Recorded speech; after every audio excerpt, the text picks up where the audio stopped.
is going on, everybody? Welcome into the Queen Sports Network here on this beautiful Tuesday night. Once again in Charlotte, we're back outside. We're on top of the JJ's Red Hot rooftop as we welcome you back into a Queens Coach's Corner. Glad to have you with us. As always, I'm Mike Lennon, joined again side by side tonight by my man Nick Kloss, and a familiar voice if you listen to us on ESPN+.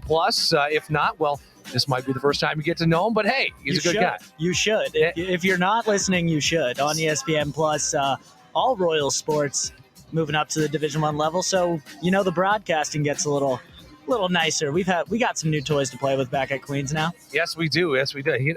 This is why I have you on these things, Nick, is the shameless plug, and I love it. Yeah, I got you.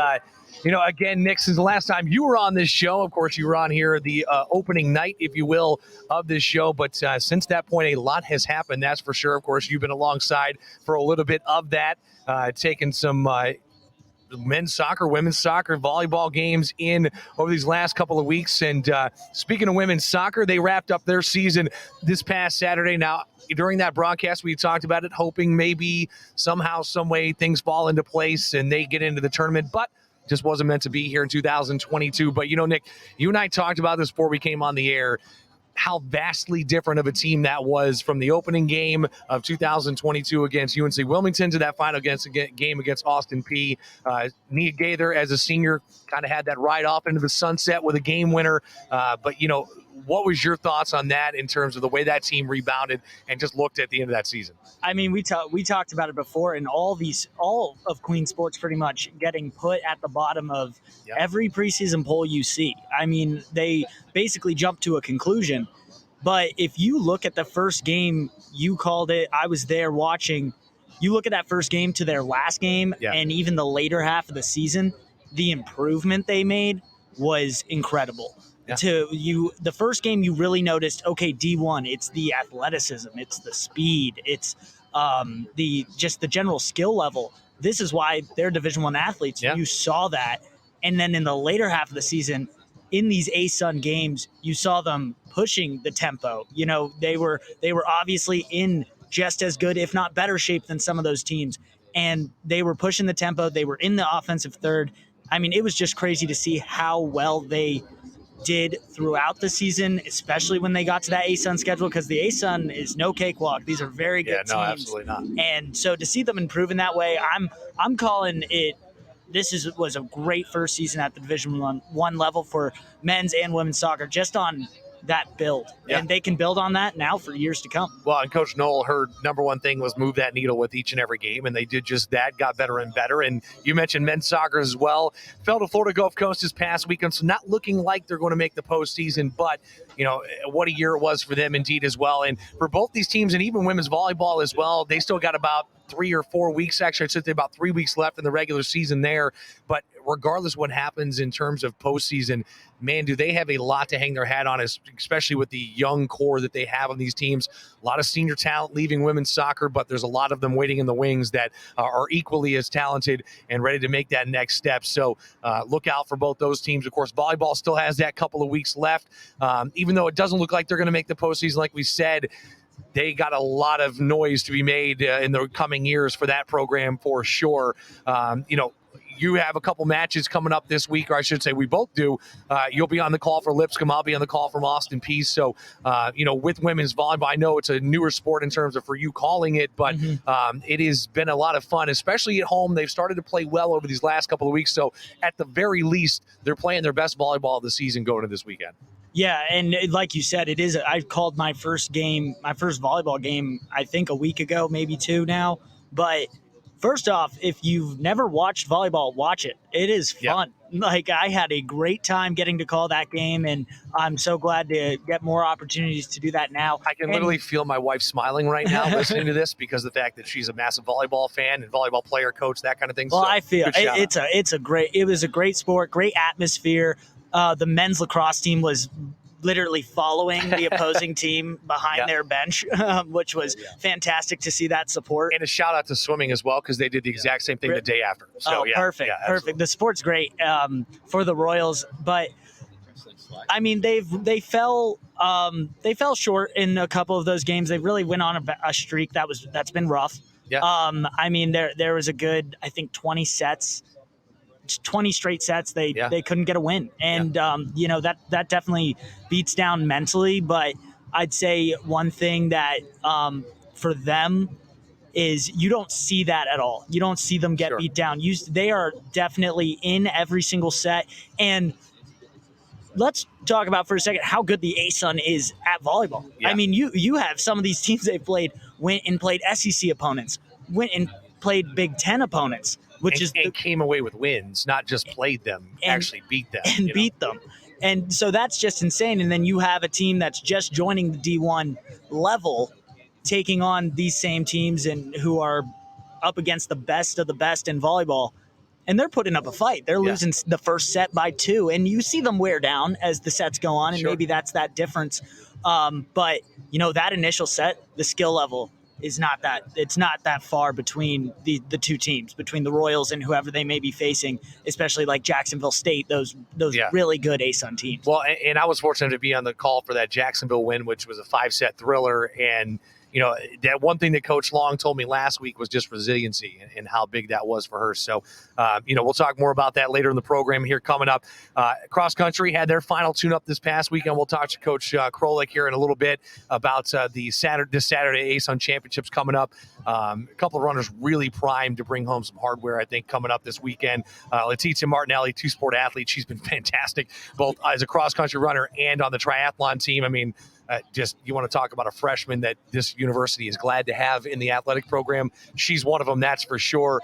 Lance Sotelo over on the men's side of things, another guy that's primed and ready to go. Triathlon, just doing what triathlon does, and that's win. I mean, they've just been outstanding. They won the East Region Championship, and they had the top 6 placers. That was insane. In order. And, in the freshman of the year, 6 all-region nods and all that kind of stuff. So we got a lot to catch up on. That's coming up later in the show as we talk to that. But before we do that, let's kick it over to the mats as joining us to my left and Nick's right here on the JJ's Red Hot rooftop for the first time in 2022 is our wrestling coach and Mr. Rob Tate. First off, Coach Tate, thanks so much for joining us, my friend.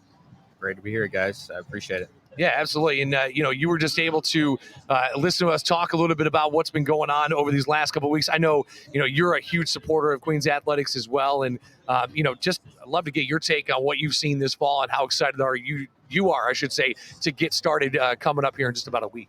Yeah, it's exciting to see everybody else. And, our boys want to be the guys in the arena, right? They're excited to go do their part for what they're going to do for the athletic program and for themselves and go try to, we talk about being the underdog, like we were talking about earlier with everybody. It's a very freeing place to operate from because you can go out there and you can really be free and you can perform. Because if you win, it's like, okay, good job. And I mean, it's what we expect. It's what you're going to do. It's what you're working for. But like guys are like disappointed about it. That can mentally get to your competition. But if you don't win, oh well, they weren't expecting you to win anyway. How we view competition anyway, it's either you win or you learn, right? You always for 2 things, right? We go what we're good at, what we got to get better at, and then we take what we got to get better at and put it in the good category. And we're in the good category and put it in the great category, right? Yeah. We don't try to get too caught up in the hype of winning and losing that way, right? Because the only time it really matters to win, at least in wrestling, is there at the end of the season. Yeah. I like the way you put that, win or learn. Yeah. It's not win or lose or anything like that. And even in the wins, you're still learning something. It's not just, hey, you did a good job, just rest on your laurels. It's like, well, what could you have improved in that win? Agreed. It's so much higher of a standard than just win, right? It's because you can win wrestling matches and you can win any competition and you still didn't get anything out of it because you didn't perform. You didn't go lay it all on the line. You didn't perform like you're supposed to, right? And when you're trying to always constantly be on whatever it is and point in your life to try to get it to where, at optimum level, like that's the goal, to not have fear in to go doing that. And like I said, operate from a freeing perspective of, just because that's what it's about. Sitting in my perspective, and guys, y'all can too, sitting, over here 20 some years in wrestling, I don't think about like the things that I went out there and tried 100% on. Like I think about the things that I somewhere along the line held back on, whether it be win or lose. Right. Yeah. And so ultimately that's what we preach. Like, your total 100% effort into trying to be the best person you can be is how you're going to be able to live with yourself, but bring about those performances that we talk about of winning national championships and winning conference championships and that type nature. Yeah. So. And that's in my opinion, that's the best mentality you can have, that all Queen sports probably have and should have. I mean, that, like you said, really liked that win or learn, not win or lose, because like you said, no one's expecting we've talked about it multiple times since I've gotten here. We talked about it in the open. No one's expecting the Royals to really do anything at any sport in their first year in Division I. But taking that and being like, oh, this season doesn't matter, that's not true. You win or you learn.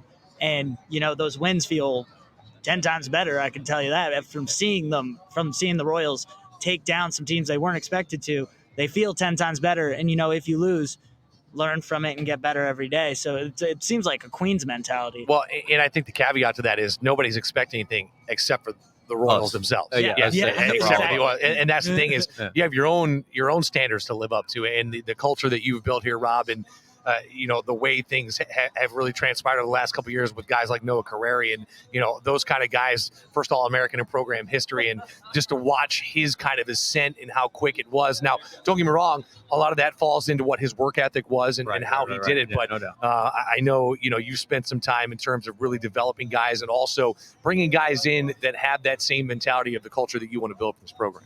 Yeah, I mean, we were joking about earlier, I like to think that my biggest job is I'm keeping their mats clean and their laundry done, then I'm doing what I'm supposed to, right? But and we simply put, I would say I operate better as a person, and how I operate too with my boys.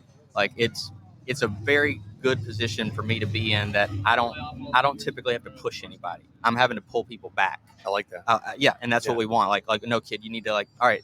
I know you want to keep doing this, but let's take a little bit of a break right now. That. Like that's the type of athlete that we seek for what it is, because it's, we talk about we teach wrestling, and when the experience happens, how it is, but there's just a certain intangibles that you can't teach. With those things, and you can't teach wanting to be there and wanting to be, hone your craft and be better at it. So let's say you can come in as not the best athlete in the world, and if you have the work ethic, you can become the best athlete in the world. And working at it. I'll Melvin Rubio, who's now a sixth year senior for us. I'll give him the biggest one on that. He never won a state title in high school. He was undersized. He came in, wasn't supposed to be a 25 pounder at all. He came in at 113 pounds and just worked his tail off. And he ended up qualifying twice when we were in Division II, and probably could have done that more and had more, possibly had a podium finish. But, we talk about those things that you can't control. He can't control getting injured. And so that's, why we, because all those things, those intangibles that you can't control, that's why all of our effort and all of our focus is on the other stuff. It's not on winning matches, because stuff like that happens all the time. And that will prevent you from winning matches, right? Mm-hmm. And so if you're just talking about winning matches, that's a failure. But you can't help it at that point. And there's so many more things that he was doing in his life that he put into place, especially put it on them, that allowed him to overcome mentally what was going on, and still be able to be right now to put himself in the position that we were talking about, like leave it on the line every day. And though Rome wasn't built in a day, Rome was built daily. So it's the effort it takes. You have to try to build daily in the wrestling room and daily at Queens. And I know, like we're all doing. In my conversations with Melvin, I mean, he's first off great young man outside of the mats, and to see, you talk to him and you're like, okay, I understand why he has the work ethic that he does, is because he does so many good things in his life outside of wrestling, and then takes that and transfers it over to wrestling. So. Yeah, I mean, John Wooden always said it himself, right? You want to how we end up being successful is not really what we do in between practice. It's what we do in between when practice ends and practice begins. Yeah. Right? Like so that's all, our guys too. You're killing it with the coaching. Hey, none of these thoughts are originally my own. I took them all from a bunch of hodgepodge. But they all stayed up right here. Yeah, man. It's what I want to do. Well, let me ask you this. Obviously, you guys get started a week from tonight. Yeah. Tonight you have wrestle-offs and a whole lot of fun over this next week getting ready for that point. What's the vibe right now for these guys in the locker room getting ready and set to go against Citadel next week? Antsy. They're ready to go, is what it is. They're ready to try to go get their starting lineup. They're spot on the starting lineup tonight. We got a really hungry group of guys and things like that. it's going to be interesting. These wrestle offs, they're going to be scrappy. I like that. I really can't predict some of those weight classes, especially 165. There is going to be a complete toss up, and down there at 33, who the heck knows? But I'm just excited to see that we have depth in the room and have that competition. And for those guys that are listening right now that are battling for those positions tonight, just saying they're up for grabs. Yeah, Go out and do your best, Yeah, and we talk about that. Go like they don't give you anything. You got to go take it, right? Yeah. And that in wrestling, that's extremely true with getting that starting spot. You got to go win that thing. It's not. It's not. A lot of sports hockey. If you're choosing a starting goalie, he has the coach makes the call. In those situations, but like you said, there are guys who can go in and win that spot, and it's theirs, and they have to keep on defending it. And you've mentioned actually a lot about your recruiting class and the guys you're getting in now. We talked about guys who have come through this program you've built. But what really excites you about the kids coming in, this freshman class, and what they could do? 14 of them, so there's a whole lot of new faces in the locker room. But besides, obviously we are excited to see what they're going to do on the mat and in competition, and I'm excited to see them develop as wrestlers. But what I'm really excited to see is how we can develop them as humans and as program builders, is what we're talking about. Because it's hard in the 21st century when you're sitting on Instagram all the time and you got I fall guilty to it, right? We get the FOMO, fear of missing out for what we see, and we want things that are there, right? Mm-hmm. But it's the person who plants the tree knowing that it's his descendants that'll enjoy his shade is starting to understand the meaning of life. Yeah. Right. And so these guys, what we talk about, the daily effort of, you might not think it matters right now, but I promise you it matters. Like how you carry yourself matters. Even if you don't ever see an NCAA competition, which some of them might not, but it matters, because when you do come back and wrestling ends, hopefully we're going to have guys, because of your effort and what you did to set the standard, that we're going to be supporting guys at the NCAA championships, and we're all going to be having a lot of good time. And you can be like, I helped build that. Yeah, absolutely. And I think, and I know I talk about this all the time on broadcast of what it means. You may not ever see the field, the mat, the court, but what it means to a coaching staff and how you earn those minutes is not just what you do in the weight room, but it's how you act outside of the weight room. And like you said, between practices, what kind of teammate are you? And how do you build that? Talking about those freshmen coming in, right now, what about this time of year is exciting for you as a coach? Your wrestle-offs, what about this kind of stuff is just so exciting for you, looking ahead at this new era now for your program? What sport? I don't know how to say what's exciting other than I get to coach the sport I love every day, and I get to help boys reach their goals, and goals that I didn't get to reach is what I'm trying to do, right? I wasn't an NCAA champion, but I'm trying to coach them, right? I wasn't an Olympian, but I'm trying to coach them. Yeah, and I'm trying to help guys get to where they're at, and I would like to think that it just gives me that much more drive to try to build that, and what we're trying to do, and to try to attract guys that are wanting to do that. Yeah, and guys that maybe were like myself a little bit, that you go back and look at my own career, is not a lot of you can say credentials, but it was a lot of like hunting and in the fight and right there. And you can see our team, like our record for the past couple of years, it doesn't look great on paper, but every single one of those matches we were right there. We were right in it, and just one or two things went differently, and if something goes right for us and we're just on a streak, right? Sure. Same thing I would say with my career, when it comes to that, like one or two things just kind of go a little bit differently, and I get a podium finish somewhere here and there, or I get a couple more wins and my head's on straight. You never know, right? And so that's the type of guy we're trying to attract, that's got a chip on his shoulder, that wants to come do that type stuff. I like that. And knows that he can do it, even if it doesn't say it on paper yet. Where does your passion for this sport come from? What got you into it? And I know it's been a long journey and it's a lot to recap, but at the same time, kind of, where does that passion come for the sport of wrestling? I don't know, man. My it's the earliest, best memories I have really are wrestling in the living room with my dad. When I was like 4 years old. Like he used to, he didn't make me do it. I shouldn't say it like that, but we were just always wrestling with each other. And I don't know, I liked it then. But I grew up in a small town here in North Carolina, and we didn't really have any wrestling clubs like that until then. Mom even said she wishes she could put me in wrestling. because it was the only thing that kept my attention for only like 5 minutes. No, seriously, she taught school, and she's got pictures of me like sitting mat side when I was a kid, like just enthralled in the match. I love like, it. Yeah, like it's interesting how that set me up for that. Didn't start actually wrestling until I was 12. Okay. Yeah, so a little bit late bloomer for the sport. But I don't know. But your dad didn't wrestle or anything? No. He You was were the first to do it? Yeah, he was a football player. Okay. Yeah. And he tried to get me into baseball, and he got me into soccer and things like that. And he tried to do a lot of like different activities, but like he can tell you, like I'm just me trying to be my own man, Sure. type thing. Like I wanted to, like not only did I want to do it, but it was something that I wanted to do. So I was really adamant about trying to do it, not just because it's a great sport, right, but because I wanted to do it. Yeah. And then once you started actually wrestling at 12, was it from then you were like, I want to do everything I can with this? Yeah, a little. After that, after I got cut from the baseball team in 7th grade, I was like, I don't have anything else to do in the spring, and I was like, yeah. So wait, I can wrestle year round. Okay, fine, I'm gonna do that. Yeah. And then that's when I did, and I got involved with some guys at our church who had an AAU program, and started. So I finally got to start wrestling year round in 8th grade, and just kind of ran from there. And we all ended up going to the same high school at East Gaston, and several of us got out, wrestled Division 1 and 2 all over the place, and now we're just all doing our thing again. I love it. Yeah, luck.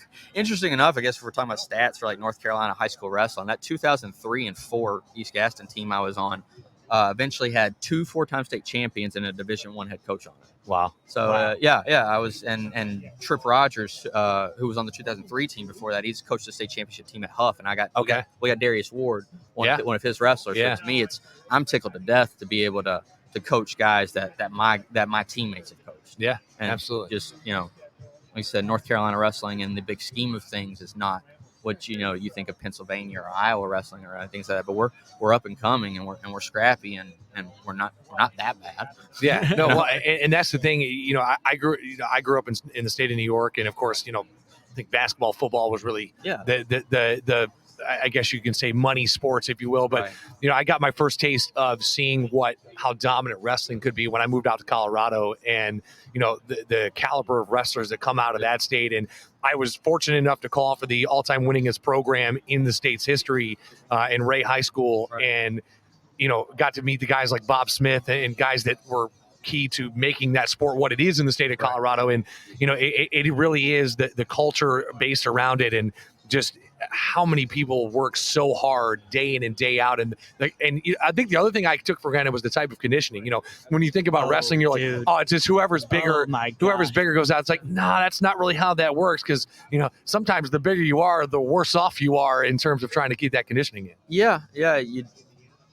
Basically, like with another coachism, right? You got to be comfortable being tough, and like the guys who can push through that hurt, and I would say aren't scared of getting tired. Yeah. Or it's not that you don't get tired. It's that you're not scared to get tired. Sure. And you're not scared to get tired because you know that you can keep going once you're tired. Can you thrive on it? Yeah. Can you thrive on it? And you have to know in your heart of hearts that if you're going to break another human being, you have to be willing to get tired. Sure. Oh yeah. And I wrestled in high school. I will say this right now. I wasn't good. I by no means. Don't good. sell yourself short. Won a few varsity matches. I'll take it. But hardest thing I've ever done. 110%. I played lacrosse in college for a little bit. I played very competitive ice hockey. I wrestled 2 years in high school. Hardest thing I ever did. So just for our listeners who may not understand what it's like to step on the mat, and it's extremely hard. Those practices, are crazy. It's one of the toughest things I've ever done. Thank you. I was gonna say we've moved a little bit out of the dungeons, the stereotypical like wearing trash bags and sitting in a barred cage and sweating your faces off. Right. Yeah. So we moved away from those stereotypes, but we're thank you, and we're trying to carry ourselves as the philosopher warriors as we like to be, and know that we can be just as smart as we are tough, right? Mm-hmm. Well, I don't want to. I know you got to get out of here and go take care of some wrestlers, but at the same time, obviously we want to have you back on as soon as humanly possible. Love talking with you. Just before we let you go, though, we will have you guys on ESPN Plus against UVA coming up on December the 2nd. But you guys have a great schedule this year, and I know making this transfer to Division I, the scheduling has been astronomical on how that gets done. But what are you excited for most about this schedule that you have, especially early season, watching some of these guys start to see what that training comes into? I'm excited to really get a realistic look at to where we're at and where we still have to go. Yeah, I like that. Yeah, and that really is it. I mean, again, you guys start a week from tonight at the Citadel.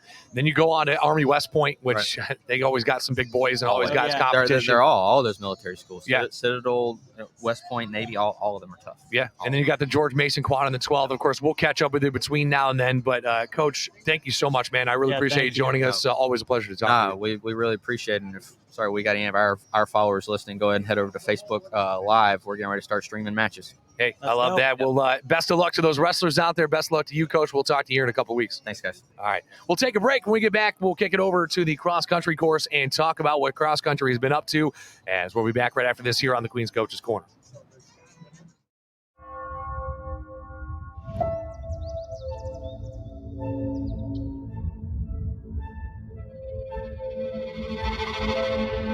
Every journey has a starting point.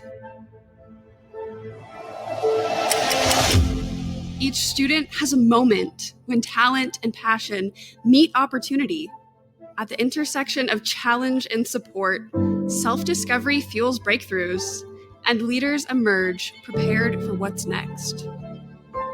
I grew up loving music. It possesses this very real, very unique power for connection and healing. And my journey as a music therapist took shape here. I discovered the pool offered a more level playing field and the chance to push my limits.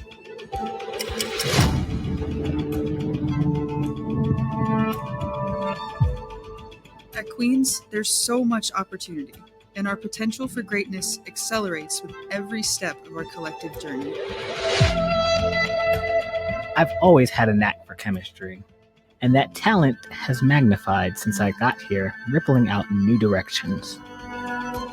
I'm not afraid to take risks. I believe challenges make us stronger, and innovation only comes when we're willing to lean into the unknown. I'm still not sure what the future holds.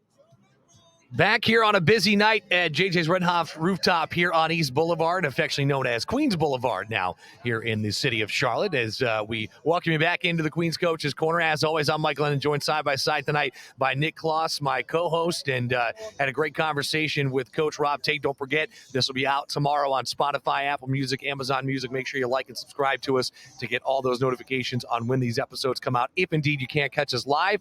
If you are listening to us live, I guess that means you found the right link, which is on Podbean. But if indeed you're not, make sure that you find us each and every Tuesday night. We'll be off for a couple weeks after this week with the way scheduling provides out, with basketball and soccer still getting underway. But we'll talk more about that here coming up in just a little while. But we welcome to the show now as we switch over to the cross-country course. And, of course, Jake Krolik will join us now here on the program. First off, Coach Krolik, I appreciate you carving out some time. I know you guys are getting ready for the ASUN Championships coming up this weekend. Appreciate you having me. Now I get to know I'm going to be on Spotify, I guess, for the first time ever. So cool stuff. Well, actually, technically, you're on Spotify from the previous episode we did. So you're a recurring guest now on Spotify. Second time. That's a big deal, I guess. He's a vet. He's a veteran. He's a veteran. Absolutely. Well, Coach, first off, congratulations to the regular season you guys have had in your first as a Division I program. Heading into the ASUN Championships, you guys coming off this past weekend. What's the vibe right now for you guys heading into this weekend? So we're really talking about this whole year that this is our starting point in the ASUN in Division I. So the whole idea has been thinking about the long-term process for us. So we're pretty excited about this weekend. Is that this kind of gives us, this is where we are, this is who we are. Yeah. This isn't where we're going to stay though. So this upcoming weekend will give us that starting point, and I pretty much outline where we want to go, what we have to do to go where we want to be, where we've been in the SAC before, and what we need to do to get there. So pretty excited to finally have this starting point and really know where we stand. And that's we're finally getting to do that, and we can really know what we need to talk about starting the Monday after the ASUN Championships. Well, you and I talked a few weeks back about kind of, going into the season, what are the goals and expectations and all that kind of stuff. But I imagine as a head coach, you got to be pleased with what you've seen out of your runners so far going into this final weekend. Yeah, with this big transition and knowing that if we look back at last year, I mean, we only returned 2, I think, out of the top 7 from both rosters last year. So we had a lot of roster turnover. So a lot of young runners, a lot of new runners at Queens, people stepping up into new positions they've never had before. We've seen a lot of really good things from that. We've seen people making big jumps and finding some value in making little jumps because they really help our program this year, where those same runners in the same position with the runners we used to have on the team, they maybe didn't find the same value in making the improvements they're making right now. So we're celebrating success a little bit differently this year, but we're also seeing some people really benefit from that new definition of success. And I really believe because of that we will start in an all right spot when we see the results this weekend. Yeah, I like that. Yeah, I mean, so what I really want to talk to you about is, so like you said, a lot of turnover coming into this year. Who has really surprised? Has anyone really surprised you, or any runners really stood out that, like you said, they were new, they came in, they stepped up, and it's really been great in this first year in Division I? I mean, let's just say from a newcomer standpoint that wasn't on our roster before, we knew she was going to be good. We just didn't realize she was going to be this good. It's Leticia Martinelli. Yeah. She's been a 2-time ASUN runner and freshman of the week already for us. We knew she had good times coming in. We expected her to contribute. She has a really bright future. I'm excited about what she's done already, but some of the stuff that I've seen from her at all the workouts we've done and the racing she's done, her future is very bright. We're going to be talking about her like we've talked about Fatima Alanis. She is going to be that next face of women's cross country and track and field, right up there with the Tanya Zephyr-Johns that have been the highlight of this program and really put the program on the map in Division II. She's going to be a name that carries us into this Division I chapter. So really pumped about having her here. We also have a newcomer or a returner that's done a great job for us is Sarah Watts. She was a girl that I think was number 9 on the team last year, so she didn't run at NCAAs, and she's kind of been put into a spotlight where she matters this year. Sure. She can really have an impact, and she's done a great job from a leadership buying in role. I mean, just the kind of athlete that every coach wants to coach. So been really pumped about what she's done. So the ladies have kind of rallied around those two, and Leticia kind of leads those girls on our triathlon team that come and show up for us and join the group from that side. And then Sarah kind of brings the track and cross country side and leads that group and gets them to buy in day to day, even when the tri girls aren't there with us. So definitely both bring unique abilities and come from different backgrounds. But I think that's one of the cool things about our women's group is that we have so many people with so many different backgrounds. Yeah. But we just kind of come through and keep focused on our own process and do some great things. And I know you and I spoke about that as well, that partnership that you guys have had with Women's Tri. And, we watched what they've done, I should say, this year, and just doing what triathlon does, and that's win. And, of course, that's then trickled over now to cross country with the way they've been able to run for you and stuff like that. You guys are coming off another good weekend out at Newberry in that final tune-up. I know I saw a quote from you after it about Maddie Webster and the way she ran a top 10 finish for her and for Natalia Carter as well. I have to imagine you're excited to see what they can both do down in North Alabama this weekend. Yeah, Maddie Webster especially, that she's had some ups and downs that we've been working through over the past year or so, and so we needed a little bit more of a low-key competition like Newberry to kind of get our confidence flowing a little bit. So as much as the physical aspect and the training and the science goes into things, that mental aspect really plays a role there. So she was able to get a little bit of confidence, and she's our only one that'll be racing at the ASUN with us out of that group down there. But Gotcha. We usually rest everyone the week before, but she really needed that experience. So we're glad that she had that and ran so well. It was good to see Natalia get a little bit of a race, and that's her first race for us. Okay. So we'll look for her to be able to carry some of that momentum into the track season now for us. So. I mean, even if it's a little bit quieter competition, top 10 finish, nothing to slouch at for sure. That's for sure. Of course. Yeah. Looking back at the Royals Challenge, great weekend for you guys. I mean, that was a lot of fun to watch. I mean, you guys ran by folks like from the University of South Carolina, from College of Charleston, Davidson in that 5K gold race. And then on the men's side, that was Lance Sotelo ended up getting runner of the week for the ASUN out of that weekend. What have you seen from the men's side of things this year that have made you proud as a head coach? So Lance fits very much what I just talked to you about Sarah, that he's a runner that, yes, he was in the top 7 last year, but I guess that with so many other big names that we had, like a Jan Lucas Becker or Eric Keogh, that guys like that kind of overshadow Lance a little bit. So this year, Lance running at the level he has or a level higher than he ever has before has meant a lot more to our program than it would have in years past. So it's been awesome to celebrate Lance. And, he's ever since we kind of started clicking things in the right gear he's really made another step forward. So been really pumped for Lance. He's talked about coming back here now for grad school when he thought about moving on. So it's been a great experience for him where he just wants to keep riding out that COVID eligibility now with us. So we're pumped about it now that he's really moving in the right direction. He's a good guy, good leader, good team guy, good with recruits on campus. So he's a guy that we'll keep around here as long as possible. So newcomer guys, we look at a guy like Tom Heel. He's been a typical freshman. You have some good days, you have some bad days, but the future is really bright for him with what we've seen so far. We'll hope to get things going in the right direction at the A-Sun meet, and our whole goal there is to see ourselves take steps forward from where we were 6 weeks ago when we were there. And I think he's a guy that's ready to do that. Him and Sam Balboa are just two great newcomers that have kind of come in and bought in. That's been made really easy by a guy like Mitch Cox, who's been leading the way, and just a great overall leader. That's a 405 miler for us. That's just kind of told those guys, listen to coach, do things the right way, and you're going to have success. And everyone's just bought into that. It's been a lot of fun, even though, hey, we're not as competitive as we were a year ago. We're going to be that way just because of a guy like Mitch leading the way for guys like us, like Sam and Tom, encouraging guys like Lance to step up and keep doing the right things and know that it'll pay off. So a lot of great leadership from Mitch that's really allowed our guys to get the most out of themselves this year. A 405 mile doesn't even compute That's in my insane. mind. I can't even fathom that, but good for Mitch. It's going to be a lot faster this indoors. Hey, I'm thinking sub 7. I'm like, okay. Yeah, right. Yeah. If I can break 10, I'm good. I'm happy. Single digits. But you look at that. You just talked about that A-Sun meet.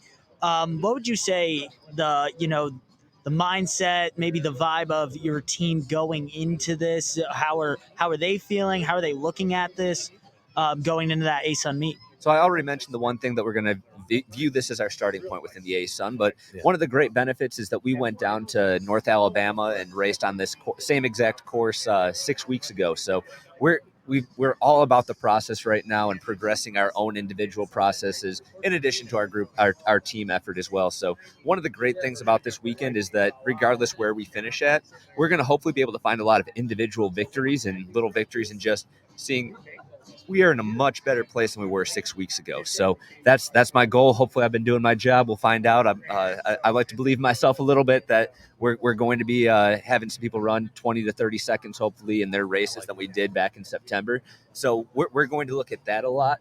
And so we got two exciting factors. One, to kind of shoot for a PR on the same course, because it's hard to compare cross-country times when you're running on different courses. That's fair. This is one where we can really evaluate some progress in regards to time. So that's great.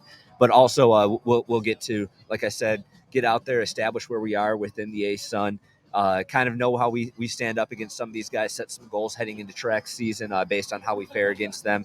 But overall, just know that this is something new. View it only as a positive experience. We're trying not to get brought down at all by where we're at, maybe heading in, maybe not stacking up the way we would hope we would, but knowing this is year one.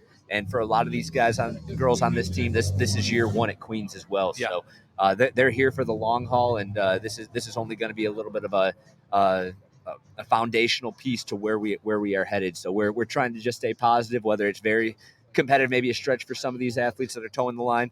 It's only a great learning experience as many of them will have 2-3 more opportunities to come and do this in the future. So great experience for them coming up, and we just hope to take advantage of this opportunity and get the most out of it. Big steps, big stuff coming for the cross-country team. So, Coach Gorlick, I appreciate you joining us here on this Tuesday night.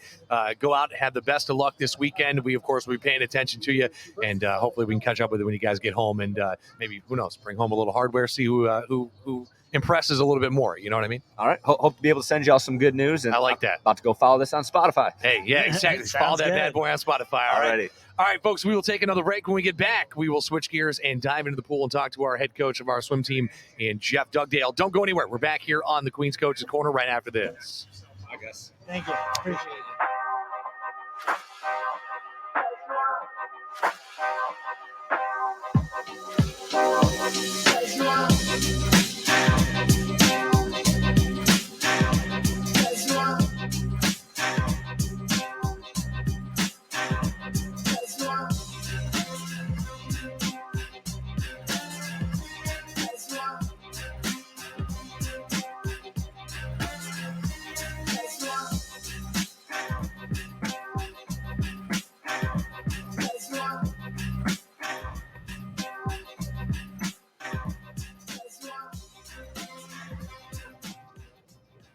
Moving right along here on this Tuesday night. Beautiful night here in Charlotte, North Carolina. Temperatures hanging around the 70 mark as we continue on here just about 6:40 local time. Glad to have you along with us. As always, I'm Mike Glennon, joined side by side tonight by Nick Kloss as we now welcome into the program Mr. Jeff Dugdale, head coach of our fantastic swim programs. And Coach, first off, welcome back to the program, my friend. Well, thank you, Mike. It's funny to hear you as the weatherman, too. Hey, I'm a man of many talents. So is what at least I like to tell myself, even though my wife may have different thoughts. But yeah, she loves when I give her the weather report. But it is what it is. Coach, you guys are right in the thick of things. I mean, you guys have won 3 of your first 4 swim meets so far this year. Now you got your attention turned to a trio of really good teams coming into Charlotte, coming up on number 4th and 5th as you take on Vanderbilt, Marshall, and Richmond. Let me ask you this, starting out, what does a big meet like that look like, and how does the preparation, does it change in any way? Or, I mean, how do you prepare for multiple teams coming in as opposed to a duel? Yeah, well, it's going to be actually swum as as multiple duels. So although we'll be swimming against each other, we'll score it against for purposes of with the SEC and how we stack up against the SEC and the big I forgot Atlantic A10 and A10, yeah, and Conference USA. A10 and Conference USA there. But what we will do is we will swim it as double duels, but all together with time. So we'll get a chance to see how we measure. We got a chance against the ACC. Now we'll look at the SEC and we'll see where we go. And for us, it's also a fun meet to not only bring people to our pool, but it's also one of our captains last year, Natalie Van Noy, is in graduate school at Vanderbilt, so she's doing her 5th year there, so she'll be coming home to swim against us now. Oh, boo. No, I'm just kidding. I'm joking. That's cool, though. Natalie, by the way, cool. one of the greatest people you'll meet. She's a fantastic young lady, so, of course, best of luck to her, but go Royals. So, well, Coach, speaking of that kind of mentality, with so many good swimmers in the pool coming up on the 4th and the 5th, how do you like to see your team approach a meet like that, whether it is individual goals or whatever it might be? How do you want to see your team approach that? Yeah, I want them to continue to swim fast while tired. I want them to really go after this and measure themselves against some of the best. And I want them to get ready. We have a little formula, right? And that is the process. The process is greater than the outcome. And so we want to make sure that we are staying true to our process. We don't want to insult it.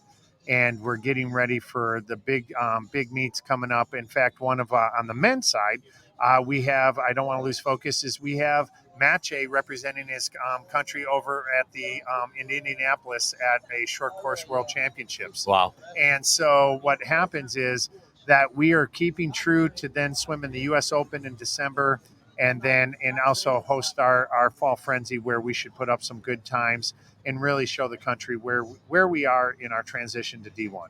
Yeah, absolutely. And what is that Fall Frenzy? And is that really about them getting their PRs and trying to show their times off? Is that what that's all about? Yeah, it's where we're going to flex a little bit to use some street cred right there, right? We're going to flex a little bit. We're going to put our suits on.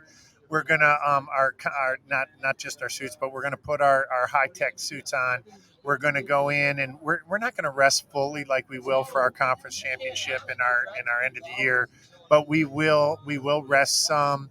And what we'll do with some real good competition with coming in, we're going to put up some fast times so that we can show and learn. Right, we have to learn a little bit about our freshmen. We have a lot of young swimmers, so we've got to see them before we start to put the science in and learning how to rest them. We've got to see what we get with what we do at that mid-season, so we can make adjustments. It's very similar to basketball, football, all that. We need some halftime adjustments after we see what happens there. I got you. And then we'll apply those into the second half. Well, in the first 4 meets so far this year, what is it that stood out to you about this team? And I know we had talked about it, a lot of returners from a year ago, but also a lot of newcomers coming into this season, and a lot of them being able to get their first dip into the pool in terms of Division I competition, at least as a Division I swimmer. We've talked about it time and time again. You guys have been swimming against D1 programs for years, but at the same time, what is it you've seen from this young group so far through the first 4 meets, and now that you're excited heading into these next couple? Well, I've seen focus and fight. I've seen them stay committed to the process that we've talked about, which is good because when you go and travel to a UNC, it's easy to become a fan, of course, and forget everything that you're being taught in the discipline of the technique and what we're learning, and try to go back to what you used to do. But we kind of have a theme, what got you here won't get you there, and how you do anything is how you do everything, right? And so they're staying true to that. And I really, really, as a coach, appreciate the discipline, because I do believe that when you honor the process, it will pay off at the end of the year. And that's ultimately what we want. We want this long-term success, and we want to show the nation that we're not a joke, and that this move to Division I was with purpose, on purpose, and not just something that we decided to do. It was all part of the plan, and we're working that process. We're working that system. I like that. And like he said, this program has been swimming against Division I programs for a long time. So now going into this year where the full schedule is D1, are there really much changes there when you're talking to your team, or the way you're coaching, or how you're building them up? Is there much change because you've been doing this for a while? Yeah, no, there's not much change other than we don't have the NCAA championships to focus on right now. So what we're doing is what it has allowed us to do is stay true to what we've always done. We're an Olympians Made Here school. And there's a responsibility that comes with being an Olympians Made Here. And in 2012, we won 6 medals. In 2016, 8 medals, 6 gold, a silver, and bronze, and 2 gold last summer. And so now it has allowed us to use the seasons to prepare for the long course pool. We're swimming 3 times a week long course to get ready for the U.S. Opens, the World Championships, the Olympic trials, and all the different things. We feel a strong responsibility to be an Olympians Made Here school, and what comes with the rings, we need to produce some medals. Mm-hmm. Yeah, absolutely. And speaking of which, we talked about it. You guys have the ability to be at home pretty much through the vast majority of early season. In fact, you guys don't really go on the road till after January the 13th. Despite the one quick trip to Greensboro, which of course is what you're talking about with the U.S. Open stuff. I mean, let me ask you this. Looking at the way the collegiate aspect works, what is different about training for that? Is there a difference? And more importantly, like you were talking about earlier, what is it that you hope your team takes away from competition like that? Yeah, it brings a whole nother level. It's a global presence at those meets. Yeah. And it's the best of the best around the nation. So we get to represent ourselves with the best of the best. But what that also does is, in recruiting long term, they get to see the name Queens at those meets. They get to hear it on the TV. They get to hear it. It's just like any other sport. You want to be broadcast, and it's all those meets. You're being broadcast on the NBC network and Olympic network, and so they get a chance to see their name in the lights, and we get to measure ourselves against proven Olympians. And that's what you want to do anything, right? You want to use a measuring stick of the best of the best, and that's what great looks like. You got to move towards that. So we got to put them in positions to move towards that great. And so that's what the U.S. Open brings to us. And that's what some of these different meets bring to us. And it brings experience. When we get to the collegiate pool, it seems easier then. Sure. It seems easier when you've gone up and you're on the world scene, the global scene. Well, and you get a little bit more of that swagger, if you will, when you get to compete at that level, and then you come back and compete against collegiate side. Not to take anything away from against the competition you guys are going to face this year, but it is a different level and a different ball game in terms of the way that things actually transpire in the pool. So yeah, and we still have a ways to go. Our top line like in basketball and the starting five. Our top line is the best of the best and can compete with anybody. But what we're missing at the D1 level now is our depth. And so we're still building that depth. And that will take some time, but with the support that we've had from our administration, we're well on our way. The commitments that we've already received are incredible. And so I'm looking forward to our family and what they can do and how we develop them, and the family that's committing to come to us to help us really make this transition and our presence on the global stage well worth it. Well, I'm excited. I know I'm very excited to call some swimming. I enjoyed it last year the couple times I had the ability to do so, and now we get to feature a 14-time consecutive national championship program on ESPN Plus, and I don't care what level you're in or what it may be. That is an impressive stat to throw out there time and time again, and I will never tire of saying it. I was going to say he's talking all about the broadcasts on NBC Sports and the Olympic Channel. I mean, the bright lights of ESPN Plus when Mike Glennon's calling are pretty bright. But I mean, they're definitely ready. Well, I've already reached out. I already reached out to my good friend Rowdy Gaines and asked him to get his notebook out and take notes for when Mike calls that, so he can learn. Yeah. Hey, Rowdy, if you're listening to this, please don't make notes about it. I'm begging you, man. But it's a special moment for him coming up as well. I saw that in terms of him being honored. But I am so excited for this season for you guys. I know it's not a typical season for what you guys are used to, but like you said, I'm very interested to see what you guys do on that international scene coming up in December. And Coach, as always, thank you so much for joining us. Thank you. Have a great one. Go Royals. Absolutely. Go Royals indeed. We will take another break. We'll get Sonny Dyer up here, and then we will switch gears and end the night with a little basketball talk as we take a break here on the Queen's Coaches Corner. Don't go anywhere. We're back right after this. Coach Dyer.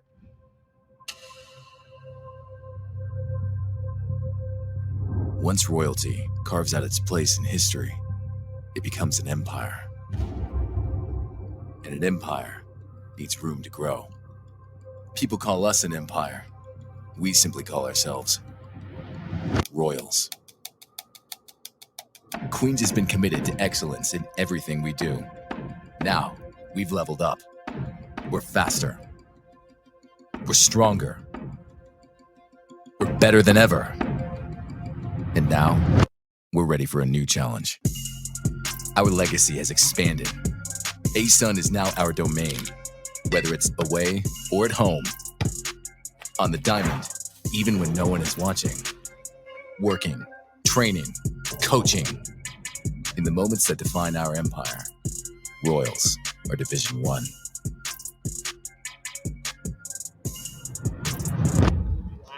Back here on the Queen's Coaches Corner on this beautiful Tuesday night in Charlotte. Temperatures luckily cooperating with us tonight. Last week had to be inside, a little bit chilly outside. But tonight, it's fantastic. Mike Glennon alongside Nick Kloss. Joining us now is Sonny Dyer, head coach of our fantastic and hot off the presses, folks, Division 1 number one heading into these final couple of weeks, coming off an East Region Championship just a couple of weeks ago. And first off, Coach Dyer, welcome back. We had talked about how successful we hoped this season would be for you last time we chatted, and I would say it's stayed pretty true up to this point. So far, so good. Yeah, so far, so good. Thank you guys for having me back. Appreciate it. Well, speaking of so far, so good, you guys came in first place with the women's triathlon in the East Region and took the top 6 placers home as well. And of course, what a time for you. And we talked about the way this team is made up top to bottom. A lot of good young runners and swimmers, but also a lot of good returners as well. Coach, what jumps off the page to you about the way this team has performed here in this first season as Division 1? Just, execution. And like we had said before when we were talking, the key comes down to working together as a team. You know what I mean? Yeah. The talent can win races, but it's the teams that win titles. And the bike, that middle segment of the race, really gives an opportunity for everybody to regroup, get to the front of the race. And we're a really good running team from top to bottom. Yeah. And our depth is our strength. So that's what we're trying to, that's how we race. Sure. Absolutely. And we just talked about it. I mean, with the East Regional 6, what was it, 6? Yeah, top 6. It's top 6, Yeah. all Queens. Yeah. Um, and 8 in the top 11. So there Yeah. were 2 others in there. And so what is it like to have your team go out and have that type of performance? Very exciting. In the past, sometimes we have to race from the back, so we'll be spread across different groups that come out of the water. What I was really proud of is the way that they swam. And this year, what's a little different in collegiate triathlon is that teams will line up in a box, like a team box, instead of individually. And so we practiced putting the point of the box to get to the first buoy. Okay. Who takes the pull in the water because there's drafting in the water to the second buoy. I mean, all kinds of. So not just drafting on the bike, but also drafting in the water to set up how you exit transition. And we work transitions all over and over and over to get those separations out of transition. So then we force other teams to make really hard decisions. And the really hard decision is this: if you've got 3 people in the first. If you got 3 people in the first group of 4 or 5, now the rest of the teams are forced to chase. But in chasing, now they're towing your runners. That's a bad decision. That's a tough decision to be in. Sure. Do I want to catch them or do I? So that's what we want to do tactically is we want to force other teams to make tough decisions. Well, those top 6 placers at the East Region, all in the top 10 in the nation. So it's not just in the East Region, folks. It's nationally as well. And the talent top to bottom on this women's team is just staggering. Again, 7 in the top 15, 6 of those in the top 10 in the nation going into this final couple of weeks. Championships coming up. I believe it's November the 12th, correct? Right. Yeah, Correct. November the 12th. So a long time, I guess, between now and then. But it's going to go by pretty quick with the way you guys train and have to take off and get out of here. It is. It's going to go by quick. And one of the things that I've told, the team all along and all season long, and particularly when these rankings came out was, a ranking in intercollegiate athletics before a national championship is kind of like a poll before an election. I like that. It serves about as much purpose. The greatest purpose that it serves is when it doesn't turn out that way, everybody can look back at it and say, oh, that really wasn't an accurate assessment. Yes, that's fair. That's so, fair. we got to be careful about that because the way that the rankings are determined is out of each region, they take the top 3 times, they create an average score time, and then they multiply everybody else's time in the race by that time, and then they add the top 5 ranking scores from all your individuals for your scores. And the team's like, yeah, but their region's a little deeper than our region because 4 of the top teams are from out west. And I said, yeah, but what this doesn't calculate is that what we're measuring here is the team ranking based off of the top 5. We had 6 and 7 up there as well. Yeah. So that's not measured in the ranking either. That's interesting. And that number 6 and 7, although they may not score for you, they displace other teams when you get to the dance. Sure. You know what I mean? Yeah. So so is it an accurate reflection of exactly how it plays out? No. But does it also work in our favor in some ways of hiding some of our strengths on the run? Yeah, actually it does. Well, it's funny. That's what I love about these conversations is, you get a little bit behind the scenes and how much of a chess match it actually is. Oh, yeah. It's not just a matter of running, biking, and swimming. It's a as whole fast lot as of you other can. things. There's a lot more that goes into it. A whole lot more that goes into it as well. And, not to take anything away, a shout out to the men's team as well. Coming away with an MACTC championship for the 2nd straight year. I mean, they've done fantastic new coaching for them as well. And I know you can't speak highly enough for what you've seen from them. It was great because to see Miles Fowler, our head coach of the men's squad and the women's long course club squad, he was an athlete here. The funny fact is that the day our first conference championship was against the U.S. Naval Academy at that same race. On that same day, 2 of our top athletes back then, Max Sprill and Jack Felix, got led off course. Miles became a scorer that day. Oh, okay. All right. He became a scorer on our program in our program that day and came through for us on that day to win our first conference championship. And now here he is as a head coach leading the team to a conference. That's awesome. Gotta love that. Yeah, that's great. Keeping it in the Queens family. Exactly. No, we just talked about how you have till November 12th until that the national championships. What's that going to look like from now until then? That's a long time. Is that going to be a lot of training hard now, rest later as you get closer? What's kind of what goes into that? Actually, for us, these guys, when they came here, they had long summer seasons at home back in Europe with their national teams and etc. So when they came here, they're already fit. And then we've pushed and we've pushed and we've pushed. Now at this point, few of them will race cross country this weekend. It's kind of a final sharpening type race. But from here on in, it's 2.5 weeks of taper from here on in. Okay. The hay is in the barn. If you're not fit by this point, you're not going to get fit. I was going to say, if it's not ready by this point, then there's not really much to say, right? That's exactly right. You cannot win it in the last 2 weeks. You can certainly lose it by overcooking in the last 2 weeks. Well, I'll be honest with you. I've tried time and time again to beat you guys to work, but it doesn't work. I don't think I can get up that early. But, Coach, thank you so much for joining us. Of course, congratulations on this season, and it ain't over yet. You guys got a whole lot more to go in the next couple of weeks, but thank you so much for joining us. And, of course, best of luck. Cannot wait to have you back on and talk what you guys did at the Nationals, my friend. Thank you guys very much. Appreciate it. Absolutely. All right, we'll take another break. When we get back, we'll talk with Coach Jen Brown of women's basketball as she will make her way over here to join us. We're back here on the Queen's Coaches Corner right after this. Awesome. Thank you, guys.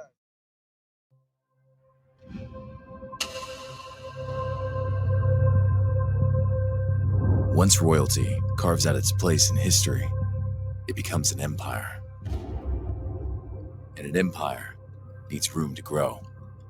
People call us an empire. We simply call ourselves Royals. Queens has been committed to excellence in everything we do. Now, we've leveled up. We're faster. We're stronger. We're better than ever. And now, we're ready for a new challenge. Our legacy has expanded. ASUN is now our domain, whether it's away or at home. On the diamond, even when no one is watching.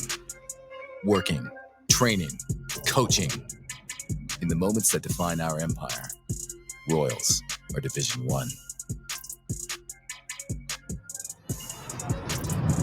Back here on the Queen's Coaches Corner, getting slowly closer to the end of the evening as we switch our attention now to the hardwoods as we talk a little basketball. Mike Glenn alongside Nick Kloss here on this Tuesday night. Top JJ's Red Hots rooftop, and we are now joined by our head coach of our women's basketball program, and Miss Jen Brown. And Jen, first off, thank you so much for joining us. And of course. I mean, you guys are less than 2 weeks away. It is Insane. the back stretch, right? Yeah, and I literally just got my nice practice voice. Literally ran over here from practice. I'm still sweating a little bit, but Listen, glad to be here. From what I'm told, the raspiness on the radio, it actually sounds pretty good. Okay, So, yeah. I'll take your word for that. And it means you were working hard at practice. Oh yeah. You know I'm loud. You can hear my office from down the hallway, so we're a very loud group. That's fair. Listen, I have the door shut in the studio, and we can hear you guys. So, it is what it is. But, Coach, speaking of that, final couple weeks here, that final preparation underway. What's the vibe right now for you guys in that locker room? Just fine-tuning some things. We have, obviously, pretty much all of our offensive, defensive end, and then now we're just tweaking things. It's more so about just focusing on us. Making sure that we're getting proper rotations outside defensively. We understand our philosophy. I even just talked to my young ladies today about understanding the purpose of every cut and every option within our offense and knowing the why. I always laugh. I'm like, you guys are the why generation anyway. You question everything. So you need to know why we're making this cut and why we're running this option. And you need to know every position, whether you're playing the 1, 2, 3, or 4 or 5. So. And I think it comes down to that understanding. It's not just go out there and muscle memory. It's why is it we're doing this stuff? What's the purpose? Yeah. How do we make that our goal? And how do we execute it? Right? Exactly. And I think you really need to know the why if you want to fully buy in to anything, to any program or any style of play. They always laugh at me because I got my son JC. I'm sure you guys heard him all night. And I said, you guys can't be painting by numbers. Right? I said, that's what Jace does. We got a little artwork out and it's like 1 is red, 2 is blue. I said, we're not painting by numbers over here. We got to understand why we're doing things. And they're definitely bought into that. I love this team. It's been such a blessing to have such a great group of young ladies around me. And they've been working extremely hard. So I cannot wait for you guys to see them on the court. Cannot wait. Well, you guys got 5 of your first 6 games at home. And, I know. And I have to say, making that transition now to Division One, mentally, that's got to be big for you guys knowing, okay, we can sleep in our own beds. We got to get up. We're going to go out and play some pretty tough competition. Right. But that being said, it's a matter of going out and executing, and it's got to be nice to be able to do that in front of your home crowd. It is nice. And, it's a different added extra pressure because you're at home. So everyone gets to come see you there. So, it's good to be home, but now all eyes are on you, right? Because you can't hide. On the road, you got to really, try to watch us or try to listen to our game. So, but our young ladies, they deserve it. And I'm excited to see what the crowds are looking like, to start these games. Like, we're doing a great job with marketing and getting the word out. So get your season tickets. Make sure you come watch us play this season. That guy just went to go get his season. I know. Yeah. He heard you. He's listening now, apparently. I love people that's coachable. And you just mentioned how excited you are for this group and this team. I was just wondering if you could go a little more in depth, since this is a new group. How are they meshing together? How are they, what's the mood going into this first game? And is there a lot of excitement, some nerves there going into D1 level? And how's it looking there? I think it's so awesome because I have 4 Division I transfers, and they're all in new roles. Everyone on my team is in new roles, and they're getting used to me, and I'm yelling at them to shoot more. So I'm like, that is a player's dream. Your coach is very confident in your abilities and wants you to shoot more, and they're beaming from ear to ear, right? Because I'm pouring into them and getting to know them off the court as people, and we're working on being better human beings and everything else that goes along with that. And they're super excited. And like I said, they're just a treat to be around. I've never, all my 15 years, whatever, coaching, this is probably the most lively group I've been around in a long time. Mm-hmm. And they just love basketball, and they're constantly trying to get extra work on the court, trying to get extra film work. And we haven't even played games. They're coming in to watch practice clips. So hopefully that stays. We haven't played any games yet. But so far, I feel like we're trending in the right direction for sure. Well, let me ask you this. When you look at what you guys have coming up here over these next couple of weeks and these final preparations, I mean, you guys brought in some serious firepower. Yeah. You guys have really buckled down to the defensive end. What is the mentality for this team? What are you hoping to see out of this team as you guys head into these first couple of games? What's the game plan? So honestly, just focus on us. Like I said, I think we have our earn everything mentality. They're going to hear me say that 1,000 times. It's all right. This year. Mm-hmm. They're focusing on learning each other and playing with great chemistry. We want to allow our defense to create some of our offense, which is something I haven't had my first 2 years here. Sure. So I'm excited to have those type of athletes, in the back and front court to be able to create some of those opportunities for us. And then at the end of the day, we want to play up-tempo brand of basketball, right, and compete every single day. So you have that in Adia Briska, who's, an up-tempo two-way player. Casey Kidwell, don't call her Cassie, he loves to be called Kid. Kid Kidwell, again, another two-way player. Allie Johnson, another two-way player. I'm just blessed. I feel like both of my kids, all my kids, are really focused on the offensive and defensive side of the ball, which is very unique nowadays, because usually you're one and all and, not really buying into both. But I feel like as a group, I got a solid 7 who buy into both sides of the ball right now. I love that. And well, like you said, especially in this day and age where the instant gratification is such a big thing, points are obviously what you get, but I'll tell you what, you can hype up a crowd by making a good defensive play as well. They take pride in that for sure. I love that. And like you said, to have the roar of that crowd, and this is going to be a different atmosphere than most have played in their careers, even at the Division I level. This is a new Division I spot. And so the hype and the excitement is building pretty quickly around all this stuff right now. I feel like I'm probably the most excited because I've been here 2 years and we didn't have fans, right? Because of COVID. And stimulation. So I think I'm the most excited to see when they open the doors and people come walking in. You walk in and you're like, oh my God, this is what people look like. This is what it's like. Hello, look at all those faces. I'm so excited. Well, make sure you pack Curry Arena, that's for sure. Again, you got your first game on the 7th, and then your first Division I opponent going to be South Carolina State on the 10th, and then we got that whiteout game coming up on the 18th. It's a lot of cool stuff coming I got to buy me a new outfit for that. I got to make sure I'm dressed in all white. You know me. I got to get my nice little dress. I don't know if I could pull off a white tux for that. You know what I mean? I get like a white bow tie or something. I disagree. Right. Now I want to see this happen because it just got proposed. I like that. But, I think looking after all that, I think one of the biggest things is the 13th.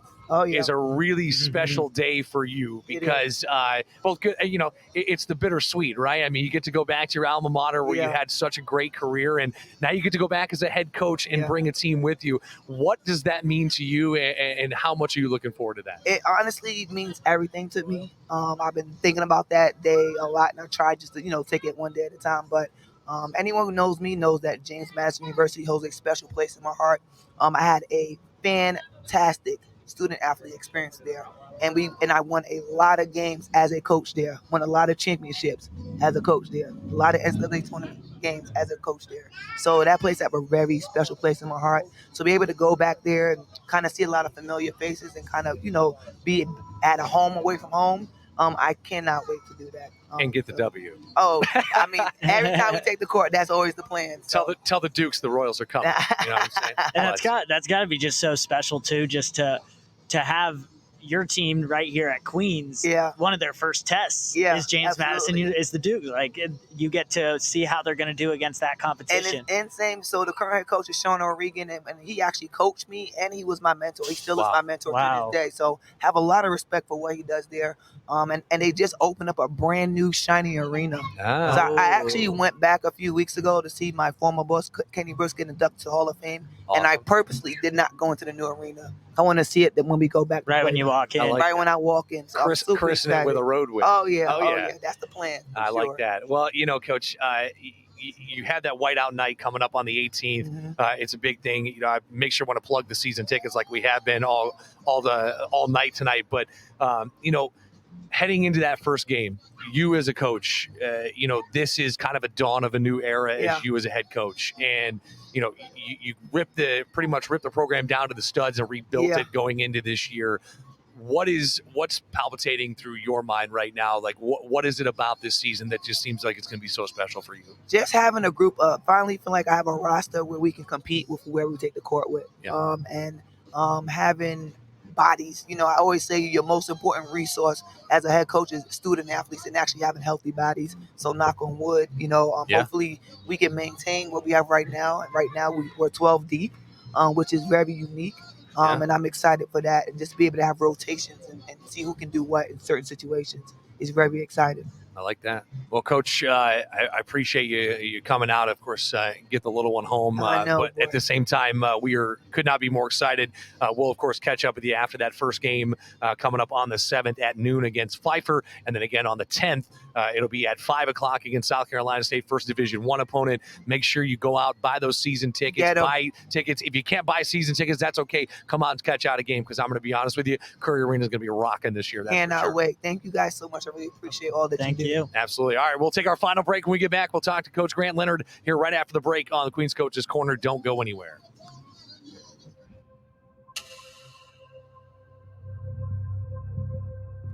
Once royalty carves out its place in history, it becomes an empire.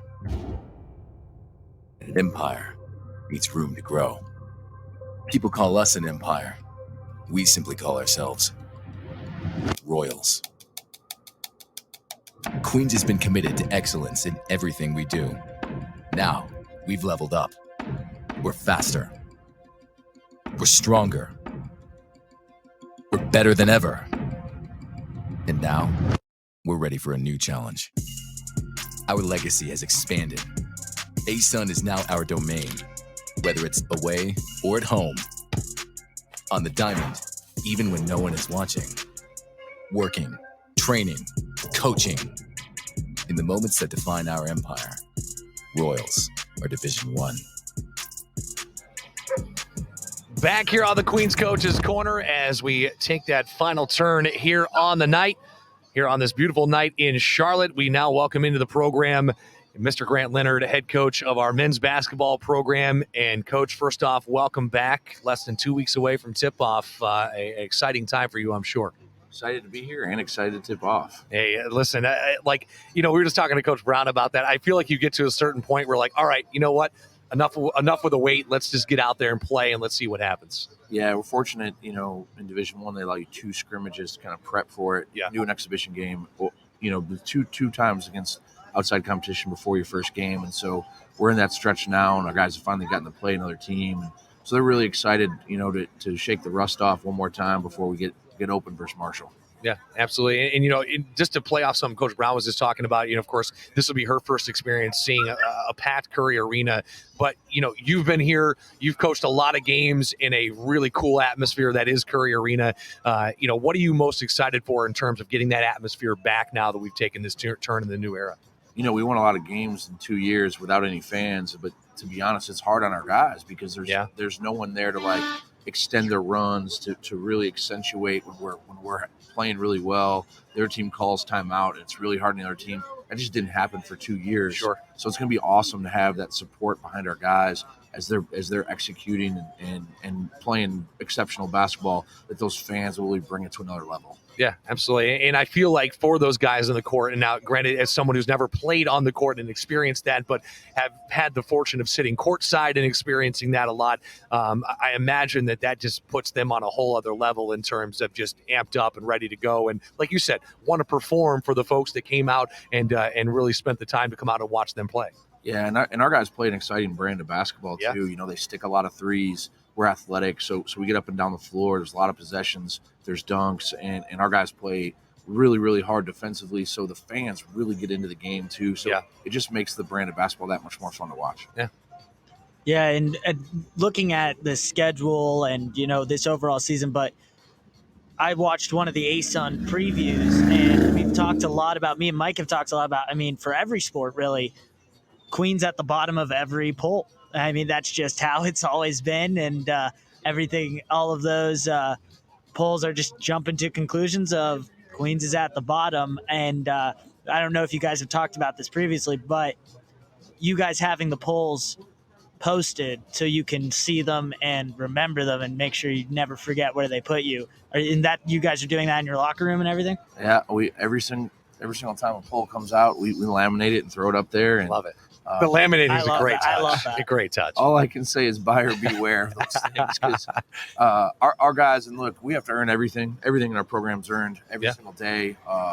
But to be honest, it's humorous to me that they would take a team with this 570 wins, 4,600 career points, and the amount of championships this team has won in high school and in college, and anyone to think that's a last place team is humorous to me.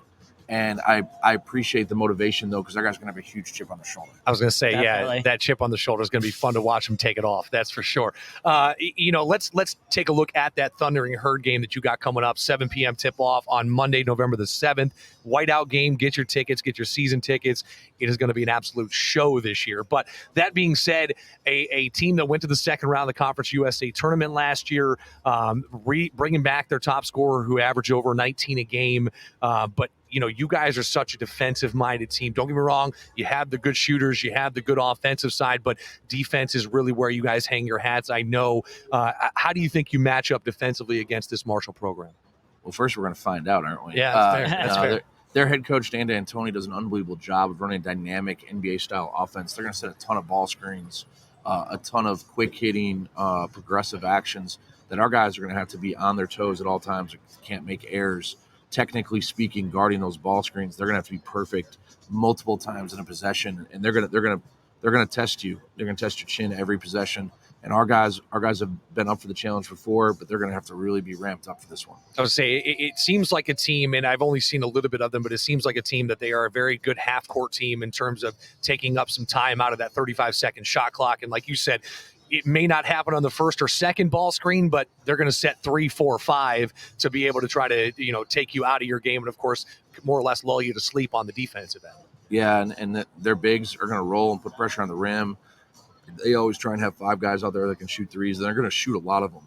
And our guys have to be okay with them making some, but sticking to our principles. And our guys have always had a defensive mindset. They know, you can win a lot of games offensively, but to win championships, you got to guard. Yeah. Absolutely.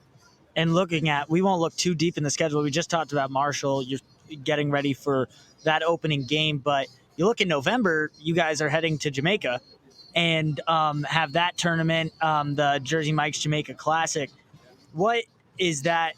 Are you really excited for that experience, your players to get that experience and to get to, go to Jamaica and play against good competition and, have to deal with the travel and all those things? But are you excited for that experience for your team? Yeah, it's an honor to be invited to any tournament of that stature. You're going there with Wake Forest and Georgetown, giants in college basketball. Not to even put down Loyola Marymount, LaSalle, Wisconsin, Green Bay. They've all had huge runs. Yeah. So we're very excited to even be put in that class. And then to be honest with our guys, it's their first time they're going to get to take a trip like this. It's part of the allure of Division I. It's not just regionally based, it's nationally based and now internationally based when we're playing in Jamaica.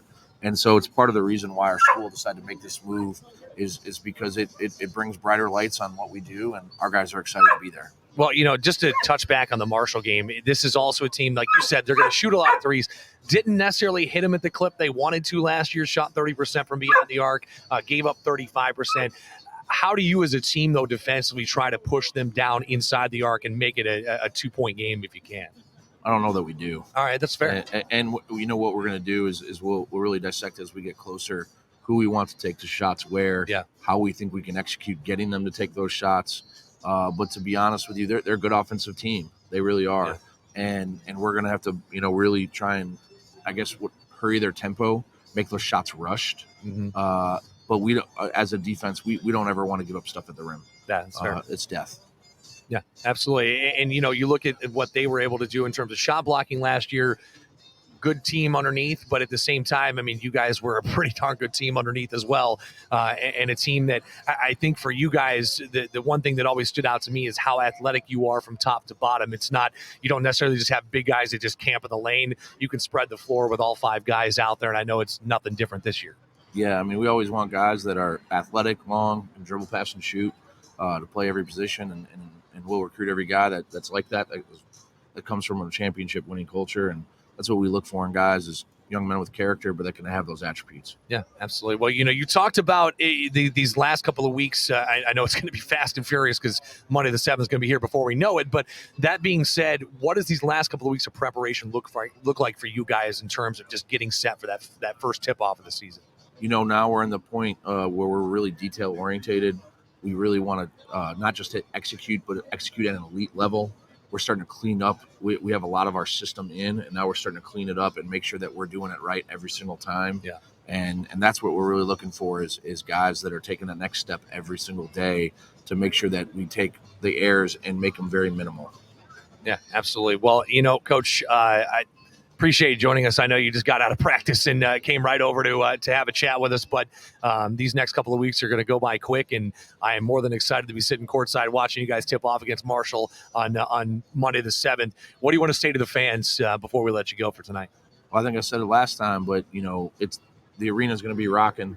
Should be probably our biggest crowd ever in the history of the Levine Center and Curry Arena. So get your tickets now because I'm not sure you're going to be able to walk up the door and get any. Yeah. But we're excited to have a hugely packed house. Our guys are pumped, and you guys are going to come out and see an unbelievable brand of basketball. Absolutely. Well, make sure you get those tickets, get those white T-shirts as well, because it is a whiteout night. So it's going to be a whole lot of fun in Curry Arena coming up on November the 7th, going back in time now. But November the 7th, make sure you get those season tickets as well. They're on sale right now at queensathletics.com. Coach, appreciate you joining us. Go out and enjoy the rest of your night. We'll, of course, catch up before the first tip-off. Yeah, thank you for having me. Look forward to seeing you guys soon. Absolutely. All right, we'll take our final break. Nick and I will be right back here to wrap things up atop JJ's Rooftop right after this on the Queen's Coaches Corner. Life. Thanks, brother. Thanks, Coach. It happens. And sometimes all you can focus on is the pain. At Ortho Carolina, we want to restore you to a life without the pain. A life where the activities you pursue are no longer hindered. A life where you can freely enjoy, love, and participate in the lives of the people closest to you. Ortho Carolina, you improved. Back here on the JJ's Red Hot Rooftop, as we hope somebody could say that right. JJ's Red Hot Rooftop. There we go. There you go. Tongue twister. But Mike Glenn alongside Nick Kloss, as we just had the conversation with both basketball coaches. Of course, a shout out and thank you to all the coaches that joined us here tonight. And Nick, you and I talked about this before we came on the broadcast. We talked about it at the top of the broadcast and throughout. Just how exciting of a time this is for Queen's University of Charlotte, and how much there is to look forward to over these next couple of weeks and on into the next couple of months. Honestly, it's like we sound like a broken record, but we don't mean to. It's just it is. There's always something. And getting into this time of the year, I'll say this, where not even in the Royals for Queens, but in general, this mix of fall into winter sports is the best time of the year, in my opinion, by far. Where you get all the pro sports going at the same time, college sports. It's kind of happening right here at Queens, where we're finishing up soccer, and they just finished up a good first season in the ASUN, and now basketball is getting ready to tip off, and wrestling and swimming. I'm so excited. We were talking about swimming, and you were saying you get to call it again. I mean, I'm just excited to watch it and try to understand it. My girlfriend is a former competitive swimmer here in North Carolina, so I'm like, hey, this is the one sport you can teach me everything. If she's looking for a color commentator, position, tell her we got one wide open here. Oh, okay. I'll let her know. She'd probably love to do that. Love to just do exactly what I do. Yeah, exactly, right? And just show you up at it, right? Exactly. I love that. You know, you said it right there. I think that's what it is for me, is just the excitement of what is to come here. And there's just so many storylines. And, you know, I've said it time and time again throughout this year as a broadcaster. I mean, you couldn't dream of a better job for the fact of I always got something to talk about. And there's always something new that comes about. And so it is an absolutely exciting time. As we talked about it, get out there, get those season tickets for basketball. It is going to be an experience inside Curry Arena that you have never been a part of, even for those postseason teams. Don't get me wrong. They were great teams. They were unbelievable games to watch, but I'm going to tell you right now, it's going to make these regular season games are going to be through the roof. It's a different level. Yeah. It's exactly what it is. I mean, Curry Arena is going to be a totally different experience. Yeah. Even though, like you said, there have been packed games. There's been great games in that arena. Well, it's different now. Yeah. This is a D1 opponent coming in and to your house. Students, guys, listen to me. Get out there, make some noise, make it a tough place for any opposing team to walk into that gym. From the second they step foot through those doors, they should be getting, I don't want to say chirped at. You got to be a good sportsmanship, but at the same time, you can have good sportsmanship and have a whole lot of fun doing it and making them know, listen, this is our house. We're here to protect it alongside this team. And you not only have to beat the team, you got to beat the crowd that's in attendance as well. And we've seen, especially in basketball, how effective a crowd can be, how much you impact that game. We just talked about it. You know, you've hit a couple of shots. The other team needs to take a timeout. How those places rock, how you see the cameras shaking through the broadcast if you're not there. I mean, in basketball especially, is a sport where the crowd plays such a huge part, and it's so necessary. But like you said, stay classy. Yeah. Don't be good sports about it. And I know the Royals will, but now you're coming in and you're going to see Marshall, a known school, a known Division I school, Conference USA opponent right out of the gate. I mean, coming into your house. Yeah. That's your arena. This is your home. And they're going to try, and they're probably thinking, we have a new D1 team first game of the season. Well, let them think that. All I got to say is, folks, don't sleep on the Royals. Oh, that is for sure, both men's and women's side. And honestly, that goes for every sport coming up here throughout the winter and on into the spring. So, Nick, appreciate you joining us again. Obviously, we'll get back here again. We're off for the next couple of weeks. We got men's soccer coming up next Tuesday, and then a whole long stretch of games that head into the following Tuesday. We'll be back on November the 15th, right back up here atop the JJ's Red Hots rooftop, or depending on whether maybe inside, but either way, we'll be here at JJ's one way or another. So make sure you come out and join us. If you haven't come out yet, that is a necessary thing, especially once we get into that November the 15th, because we are going to be talking a whole lot of basketball. And I promise you folks, we're going to be talking a whole lot of successful basketball as well. So go out and enjoy the rest of your Tuesday night. Make sure you like and subscribe across Spotify, Amazon Music, Apple Music, iHeartRadio, so on and so forth, wherever you get your podcasts. Make sure you like and subscribe. Head over to queensathletics.com for your season tickets. At Queens Athletics across social media, at QU Sports Network across social media. I know there's 1,000 things to follow, but make sure you do, because I promise we got good stuff coming up for you. So, Nick, appreciate you joining me, brother. No, thanks for having me on. And definitely get those season tickets. It's going to be crazy. And then also can't wait to talk more women's basketball and men's basketball, especially because me and you both call those. Yeah. So we're just going to be re-saying what we've already seen, which is just going to be crazy. It'll give me a chance to actually express my opinion, but also at the same time, it'll give me a chance to not annoy my wife by talking her ear off about we have Queen an sports. outlet. We have an outlet now. Yeah, so honey, this show's for you. All right. Go out and enjoy the rest of your night, folks. Appreciate you joining us here on the Queen Sports Network. We'll see you next time right back here on Queen's Coach's Corner.